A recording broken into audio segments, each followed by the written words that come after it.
Welcome back to Jotel Real Estate, your ultimate guide to navigating Nigeria's real estate market. Are you thinking of starting a property development project in Jos or in Abuja? Whether you are a first-time developer or a seasoned investor, knowing the right steps can make or break your project. But don't worry, I've got you covered. In today's video, we are breaking down the key steps in property development in Jos and in Abuja. Stick around because we'll be talking about everything from finding the right land to legal clearances and even how to avoid the most common pitfalls. Trust me, you don't want to miss this. And before we dive in, don't forget to like, share, and subscribe to stay updated with all our real estate content. You're definitely going to want to hit the notification bell because in the next video, we'll be talking about the challenges of developing real estate in Jos Plateau. But for now, let's get started. Step 1. Land acquisition and zoning. First things first, before you even think about laying the foundation, you need to acquire the right land. In both Jos and Abuja, this isn't as simple as buying any available plot. Here is what you need to consider: identifying the right location. Whether it is in Jos or in Abuja, location is everything. In Abuja, you might be looking at prime areas like Maitama, Guzepe, or Wusi, or even Boring Park, while in Jos, you may be looking at areas like Rayfield, Jos South, Axis, and the likes. But think about the purpose of the development. Is it residential, commercial, or even mixed use? This will help guide your location choice. Land zoning. Both cities have strict zoning regulations. Abuja is governed by the Federal Capital Territory Administration, FCTA, and just has its own set of regulations under the Plateau State government. Before purchasing any land, you must confirm its zoning classification to ensure that your intended use aligns with the law.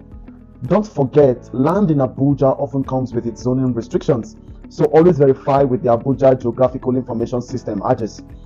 In Jos, consulting the Plateau State Geographical Information Systems is very essential. Ignoring zoning regulations can lead to legal complications and even demolitions. Step 2. Designing and planning your development. Now that you've secured your land, it is time to design. These steps is where your vision begins to take shape. Hire professional architects and engineers. The design phase is crucial, and working with certified professionals is non-negotiable. In Abuja, projects are subject to stricter building codes, so you will need experts who are familiar with local regulations. In Jos, while the rules may be more relaxed, you still want a team that understands the landscape and local climate. Drafting building plans. Your architect will create building plans based on your requirements. These plans will include everything from the layout to the property structural framework. Once the plans are ready, you need to submit them for approval from the relevant authorities. In Abuja, that is the FCTA Development Control Department. In Jos, it is the Plateau State Ministry of Housing and Urban Development. Environmental impact assessment. This is often overlooked, but it's important, especially for larger projects. You will need these guys to evaluate how your development will affect the environment. Both cities have their own standard, and failure to comply can delay your project or result to fines. The design and planning phase is where you can get creative, but always keep functionality, sustainability, and regulations in mind. Step 3. Securing permits and approval. Here is the deal. Without the right permits and approvals, your project isn't going anywhere. In both Jos and Abuja, the process can be lengthy, but it is essential for moving forward. 1. Building plan approval. After submitting your building plans, you will need to obtain approval from the local authorities. In Abuja, the FCTA Development Control Department ensures that your design adheres to the city's master plan. In Jos, it is handled by the Plateau State Ministry of Housing and Urban Development. 2. Obtain a development permit. In addition to building plan approval, you also need a development permit, especially for large-scale projects. These include residential estates, office complexes, or commercial hubs. The permit ensures that your project complies with zoning laws and environmental regulations. 3. Utility connections. You will also need to secure permissions for connecting to essential utilities like water, electricity, and even sewage. Both Jos and Abuja have specific agencies that handle these connections, and it's better to start early to avoid delays during constructions. Remember, any shortcut here can come back to haunt you, so it's worth getting all the legalities squared away.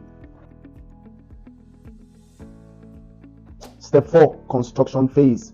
Alright, now that the groundwork is set, let's talk about the construction phase. This is where all your planning turns into reality. Hire a reputable contractor.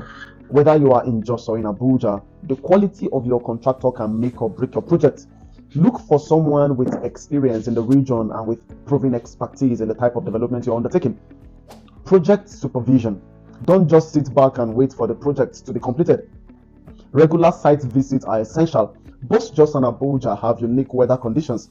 Abuja's rainy season can cause delays, while Jos has cooler temperatures that might affect building materials. Being hands-on helps you stay on top of any issues.